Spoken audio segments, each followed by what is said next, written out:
তোমার ব্যবহারে যেন কোনোদিন মা বাবার অন্তরে কষ্ট না যায়, তোমার ব্যবহারে যেন কখনো কোনো মুরব্বীরা কষ্ট না পায়, কারণ অন্তরের পর্দায় তুমি দুনিয়াতেই ধ্বংস হয়ে যাইবা।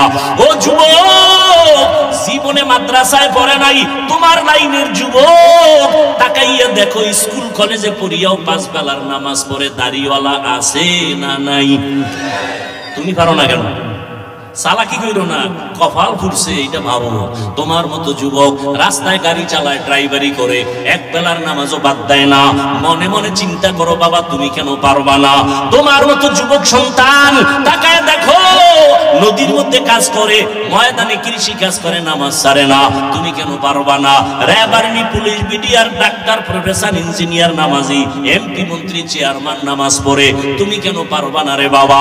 তোমার মতো যুবক দিনদার অভাব নাই, তুমি কেন পারতেছো না? আসলে আমার মাওলা তোমার গুনার কারণে বেজার, মা বাবাও বুঝি তোমার উপরে বেজার।